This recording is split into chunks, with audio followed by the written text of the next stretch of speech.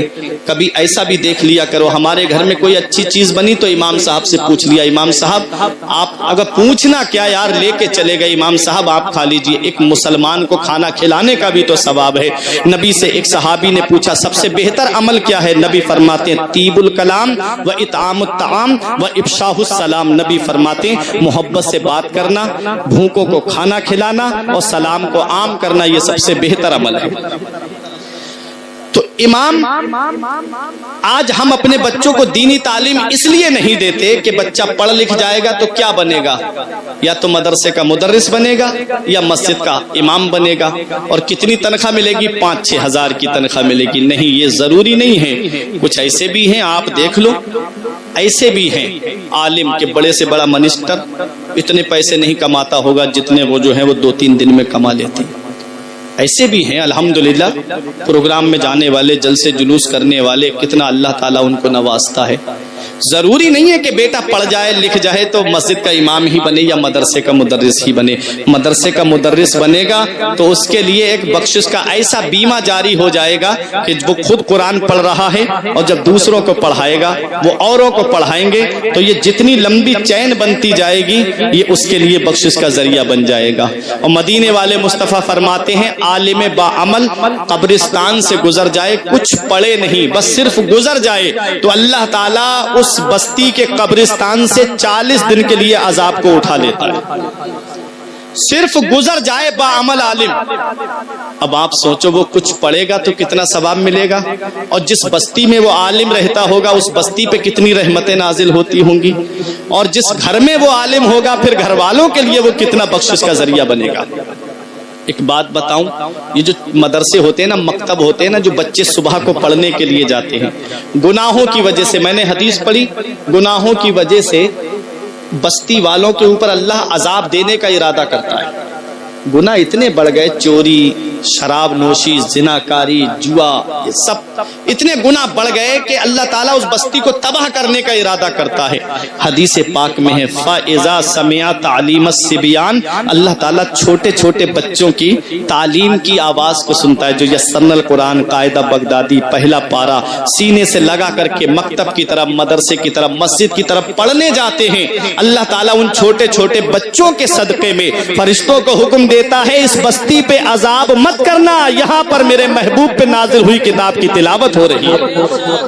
آپ سوچو صرف یسن القرآن پڑھی جائے, قاعدہ بغدادی پڑھا جائے, پہلا پارا دوسرا پارا پڑھا جائے تو اس بستی پہ اللہ تبارک و تعالیٰ کی رحمتیں نازل ہوتی ہیں, جہاں باقاعدہ تعلیم حاصل کرنے والے مدرسے ہوتے ہیں, جہاں حافظ قرآن بنائے جاتے ہیں, جہاں عالم دین بنائے جاتے ہیں. سوچو اس بستی کے اوپر کتنی اللہ کی رحمتیں نازل ہوتی ہوں گی.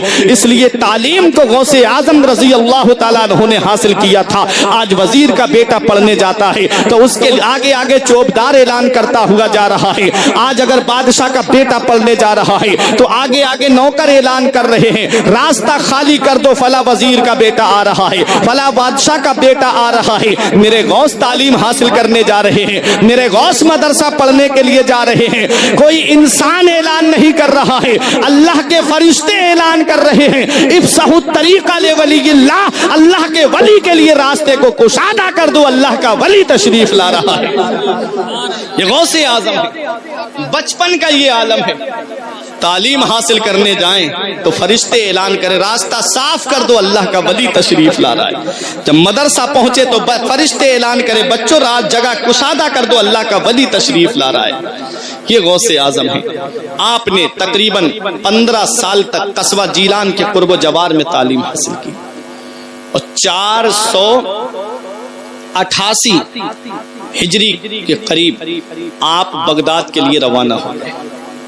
ایک بات کبھی سوچو نرئی والو, آپ پیدائشی ولی ہیں, آپ کو اللہ نے مادر زاد ولی بنا کے بھیجا. آپ ولی ہی نہیں ہیں, ولی گر ہیں. صرف ولی نہیں بلکہ انسان تب تک ولی بنتا ہی نہیں ہے جب تک غوث اعظم کے دستخط نہیں ہو جاتے. اتنا بڑا مقام غوث اعظم کا ہے. ان کو مدرسہ جانے کی کیا ضرورت تھی, ان کو تعلیم حاصل کرنے کی کیا ضرورت تھی, انہیں علم حاصل کرنے کی کیا ضرورت تھی, وہ تو پیدائشی ولی ہیں. یہ ان کے منہ پہ تماچا ہے جو کہتے ہیں شریعت کا راستہ الگ ہے, طریقت کا راستہ الگ ہے, مولویوں کا راستہ الگ ہے, پیروں کا راستہ الگ ہے. وہ جاہل پیر جن کو نماز سے مطلب نہیں, روزے سے مطلب نہیں, بس مریدوں کی جیبوں پہ نظر رہتی ہے. آج بریلی سب کے دل میں کیوں کھٹکتی ہے, وہاں پر شریعت کی بات کہی جاتی ہے, وہاں کسی کو بخشا نہیں جاتا ہے, وہاں پر جو بھی بات کی جاتی ہے وہ حق بات کی جاتی ہے. ارے حق بات کہی جاتی ہے بے خوف, وہاں پر فتووں میں بریلی کے ملاوٹ نہیں ہوتی. اس لیے آج سب کے دل میں بریلی کھٹکنے نہیں جائے گا. مرید جا رہے ہیں نماز پڑھ کے مسجد میں آ رہے ہیں اور آ کے اس کے پیر دبا رہے ہیں. ایسی اندھی عقیدت وہ ہے کہ نماز پڑھنے نہیں جاتا. پوچھا آپ نے نماز کیوں نہیں پڑھی تو ایسے بھی لوگ ہیں, خود بات کی گئی جن سے کہ آپ نے جمعے کی نماز کیوں نہیں پڑھی. ارے جمعہ ہو رہا تھا. کہتے ہیں ارے مولانا تمہیں کیا پتا, ہم نماز یہاں نہیں پڑھتے, ہم کعبے میں نماز پڑھتے ہیں. اللہ اکبر. کسی عقیدت مند پیر نے کہہ دیا, مرید نے کہہ دیا اس پیر سے, اب جب نماز کعبے میں پڑھ رہے ہو تو کھانا بھی وہیں پر کھا لیتے, کھانا ہمارے یہاں کیوں کھا رہے ہو. ایسے بھی ہے, نماز کعبے میں ہو رہی ہو, کھانا یہاں کھایا جا رہا ہے, کھانا بھی وہاں کھا لیتے. اتنا مبارک جگہ کا کھانا ملتا, کھانا یہاں پر آ کر کے. کیا ہے نماز سے دوری. نماز حضور پہ معاف نہیں تھی. سوچو ذرا, جن کے صدقے میں ساری کائنات کو پیدا کیا گیا, نماز مدینے والے مصطفیٰ پہ معاف نہیں. نماز ابو بکر صدیق پڑھیں, نماز عمر فاروق اعظم پڑھیں, نماز مولا علی پڑھیں, نماز عثمان غنی پڑھیں, اور امام حسن اور حسین اور امام زین العابدین کے تعلق سے یہاں تک روایتوں میں ملتا ہے کہ ایک ایک رات میں 1,000 نوافل پڑھا کرتے تھے, فرض چھوڑ کے. 5 وقت کی فرض نماز تو پڑھتے ہی تھے, اس کے علاوہ ایکسٹرا 1,000 نوافل. امام اعظم ابو حنیفہ پوری رات اللہ کی عبادت کرتے. ایک بار کسی نے یہ کہہ دیا تھا, آپ گزر کے جا رہے, ارے یہ امام اعظم ہیں, یہ پوری رات اللہ کی عبادت کرتے. اس دن سے امام اعظم نے کہا لوگ میرے بارے میں ایسا گمان کرتے. اس دن سے یہ فوراً لاہول پڑا. لاہول جب پڑا تو بادل پھٹ گیا, پھر وہ سیاہی میں تبدیل ہو گیا. اندر سے آواز آئی, میں ابلیس بول رہا ہوں عبد القادر, تجھے تیرے علم نے بچا لیا. میرے غوث کہتے ہیں اب بھی مجھے چکما دینا چاہتا ہے, مجھے میرے علم نے نہیں بچایا ہے, علم کے نام پہ چکما دے رہا ہے. مجھے میرے علم نے نہیں بچایا ہے, مجھے میرے خدا کے فضل نے بچا دیا ہے. یہ غوث اعظم ہے. یہ غوث اعظم پوری پوری رات اللہ کی عبادت. آپ تاریخ اٹھا کے دیکھو, میرے غوث اعظم کے مرید کا کہنا ہے میں نے اپنی آنکھوں سے دیکھا میرے شیخ نے 40 سال تک عشاء کے وضو سے فجر کی نماز کو پڑھا. عشاء میں وضو کرتے میرے غوث اعظم پوری رات اللہ کی عبادت اسی وضو سے کرتے اور فجر کی نماز اسی وضو سے پڑھتے. 40 سال یہ پیٹ بستر سے نہیں لگی غوث اعظم کی. ایسے ہی غوث اعظم تھوڑی بنتے ہیں. مرید کا کہنا ہے میں نے 15 سال اس حال میں دیکھا غوث اعظم کو, ایک پیر کھڑا کر لیتے ایک پیر زمین پہ رکھتے اور پوری رات میں ایک قرآن شریف ختم فرما لیا کرتے تھے. پوری پوری رات قرآن کی تلاوت کرتے. غریب نواز کے ایک مرید کا کہنا ہے میں نے دیکھا 37 سال غریب نواز نے یہ پیٹ اپنی بستر سے نہیں لگائی, پوری پوری رات اللہ کی عبادت کرتے. اللہ اکبر, یہ ہے غوث اعظم اور یہ ہے غریب نواز جن کی بارگاہ میں آج دنیا خراج عقیدت پیش کر رہی ہے. آج یوں ہی غوث اعظم کو یاد نہیں کیا جاتا ہے. آج ہمارا باپ مر گیا ہم نے بھلا دیا, دادا مر گیا آج ہم بھول گئے, نانا مر گئے دنیا سے چلے گئے ہم نے فراموش کر دیا. آج بیٹا مر جائے باپ بھلا دیتا ہے, بیوی مر جائے شوہر بھلا دیتا ہے, پڑوسی مر جائے پڑوسی بھلا دیتا ہے, عزیز و اقارب چلے جائیں اس کے دوست بھلا دیتے ہیں. لیکن کیا وجہ ہے غوث اعظم کو پردہ کیے ہوئے؟ آج کتنے 100 سال کا زمانہ گزر گیا, آج بھی غوث اعظم کو